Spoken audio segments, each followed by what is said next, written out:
A boy born and raised in a bomb shelter his entire life. He ventures outside for the first time, awestruck by reality and seeking a wife.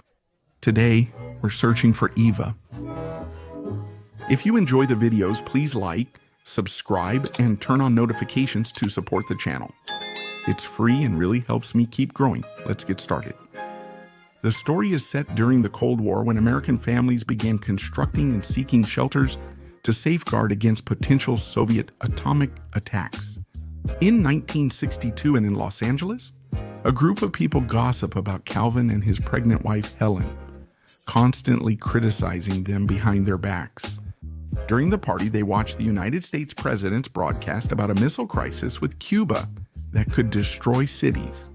So Calvin decides to end the celebration so that everyone can take shelter from a possible attack. So he takes his pregnant wife to an underground shelter he built a few years ago under their house to protect her for as long as necessary, even though she is about to give birth. At that very moment, a plane crashes next to our protagonist's house, causing a huge noise, which makes Calvin believe that an atomic attack has just happened. So the protection mechanism activates automatically, closing the door for the next 35 years, so that the supposed deadly radiation outside doesn't harm them. The authorities and the neighbors start to believe that the couple died because of the plane crash. Calvin attempts to comfort his wife by making her breakfast, but she feels uneasy in their current location. To make matters worse, Helen goes into labor, but her husband is prepared and ready to assist her. Fortunately, the baby is born healthy. Given their circumstances, she names him Adam. Later, we see that the shelter has everything needed to survive: a television to watch old movies, a fish tank for fishing, a vegetable garden, and even a store to shop, as if it were a supermarket. As time passes, Adam grows up rapidly, while his house outside disappears. Because in 1965, they build a coffee shop that ends up right above the shelter by the fall of 1971. Calvin chooses to instruct his son in self-defense, while his wife Elena favors enrolling him in dance classes, and about how to behave with girls, since she hopes that at some point he'll meet one.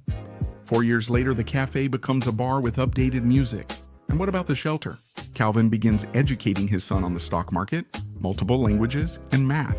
And he also gives him his baseball cards to introduce him to the sport, since the boy has never been able to see it in 1991. The bar is now a club with many vices, so the owner decides that the best decision is to give it to her son. And in the summer of 1995, Calvin continues trying to teach Adam about baseball. This day is our protagonist's birthday, and he wishes to meet a beautiful girl to marry her. And so we arrive at the present when finally the security system opens after 35 long years. At dusk, the bar owner's alcoholic son and a homeless man feel a powerful tremor, which is actually caused by the opening of the shelter door where our family is located. Calvin emerges alone, clad in a radiation suit, leaving the homeless men utterly terrified in.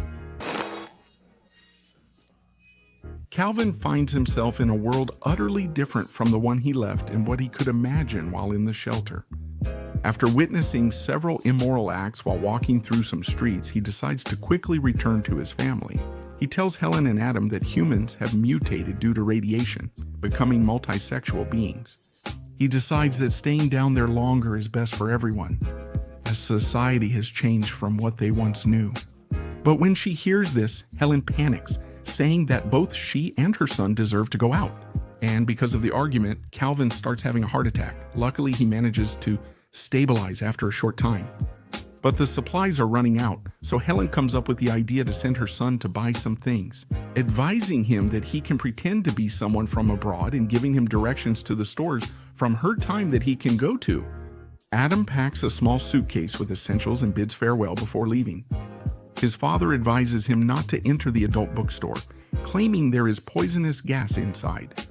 At the start of his great adventure, he is greeted by the homeless man who apologizes to him, believing that he is a god or something like that. When the boy emerges, he is so awestruck by the sky that passers-by begin to worry something is wrong. Adam is also surprised to see a dark-skinned person. He panics upon seeing an adult bookstore, thinking it's dangerous. Due to his behavior on the bus, everyone perceives him as crazy. Shortly after, He arrives at the supermarket where he's surprised when they tell him he can have his groceries delivered to his home. That's when he begins to grasp that he really doesn't know his address. That's why he runs out to catch the bus again, but all he manages to do is get lost in the city. Later on, Adam finds a place where they buy baseball cards, so he decides to sell his father's cards to get some more money. The seller, noticing the boy's lack of business knowledge, offers him a mere $500 for the entire box. At this point, Eva, the girl, tells the protagonist that each of his cards is worth $1 estadounidense, United States dollars 6,000. She returns the box to him to prevent his financial loss. Adam instantly falls in love with her. The girl quits, and they leave the store together. The guy tells her that he's from abroad and that he's staying at the hotel his mother recommended to him. Adam then pursues Eva, offering her cards in exchange for a ride to the hotel, which she accepts. On the way, he asks her to listen to music from 35 years ago. When they arrive, the girl leaves without saying goodbye in the room. The protagonist finds the phone and admits to the bellboy that he misses his mother, as it's his first time sleeping alone. The following day, Eva goes back to the hotel to return the baseball card to Adam as she doesn't want to exploit him. During the conversation, the boy asks for her help to sell the remaining cards to buy supplies for the next 2 weeks. In exchange, he offers to pay her $1,000 weekly. This way, they start buying the products his mother asked him for the next 2 years. And thank you. As they spend time together, they start to become closer. That's why one day, Adam asks Eva for help to find a wife, but the girl tells him that marriage sucks, and that nowadays it barely exists. Everyone is divorced. Wow. Even so, our protagonist tells her that he wants a woman who isn't a mutant and who is from Pasadena, since his mother told him that women from there are pretty. Later, Adam attempts to learn driving but struggles with it. When they arrive at Eva's house, they meet her ex and best friend, Troy, and have a pleasant evening together. Adam is thrilled to learn the guy owns a computer at home. Meanwhile, Helen continues drinking because she can't tolerate being confined anymore, so she chooses to leave the shelter. She encounters the same homeless man and a group of religious people awaiting divine signs. And seeing this, the woman prefers to go back because she's really scared. The next day, Troy takes Adam shopping to revamp his wardrobe. He also wanted to buy skates, a childhood dream he always had. That day, our protagonist swam in the sea for the first time, fully clothed, impressing his new friends. After a live baseball game, and when it rains, he stays in the yard to enjoy every second. At nightfall, the boys take Adam to a nightclub so he can meet girls and fulfill his dream of getting married. Within minutes, a woman named Sophie takes an interest in him, and they converse in French, making Eva uncomfortable. She finds a way to separate them. Then, Adam keeps looking at the girls until Eva gives him the green light about a blonde girl who, from the very first moment, she and her friend like, and with whom he later shows off his great dancing skills, thanks to his mother's lessons. Seeing this, Eva feels jealous and draws him back to the table, where Clive, the protagonist's ex-boyfriend, suddenly appears. As revenge, the girl accepts a drink from him. But after a few minutes, Adam follows them, leading to a fight between the two men. The protagonist emerges victorious due to his father's lessons, causing Clyde to leave. Because of this, Eva gets upset, so she decides to quit and goes home immediately. Troy comes home hours later without Adam, informing Eva that he stayed at Sophie's for the night, infuriating her. The girl rushes out to search for him and is startled by the protagonist when she enters the car, scaring her, causing her to fall and injure her leg. As her knee is treated, he seizes the chance to open up and express his true feelings to her. Since he politely rejected Sophia's proposals because he hasn't been able to stop thinking about her, Adam and the other person share a kiss, which is Adam's first kiss ever. Then, the boy decides to tell her the whole truth about the shelter under his house, since he was born there after the supposed bomb in 1962. And he tells her that he would like to marry her so she can live with his family, but all of this leaves the girl surprised. We should call a taxi now. The following day, Adam spots an adult bookstore and uses it as a landmark to find the homeless man's bar again during a religious ceremony. So he decides to look for Eva to tell her. But when he arrives at her house, the girl welcomes him alongside social services professionals who want to discuss his personal experiences at their office. because they think he's insane.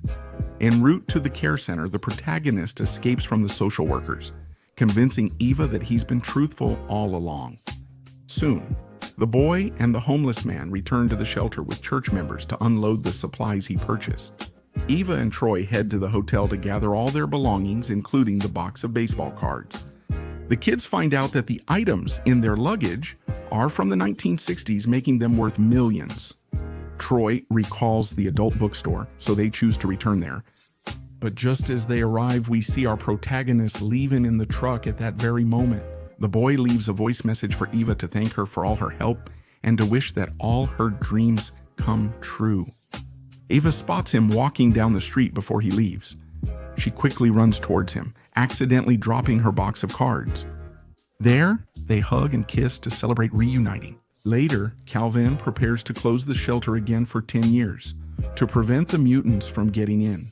At that moment, Adam arrives with Eva, whom his parents instantly like very much.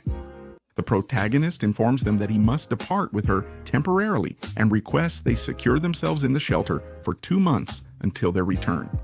During that time, the couple decides to sell Calvin's old stocks, and in just a few weeks, they manage to build a house for him and Helen. They also plan to open a new business in the old bar and start a new life that way. When his parents finally come out, Adam takes them to their new house, which is identical to the one they left in 1962. While there, they're amazed by microwaves. After cheering them up, the time finally came to tell them the truth about the non-existence of an atomic bomb, since it was just a plane that destroyed their house. The Soviet Union disappeared a few years ago. When Calvin hears this, he tells Adam it's best not to tell Helen, as he doesn't really believe it's true. So he sets out to start working on building a new shelter in the garden of the new house. This was Finding Eva. Like, comment with movie suggestions, subscribe, and turn on notifications to stay updated with new videos.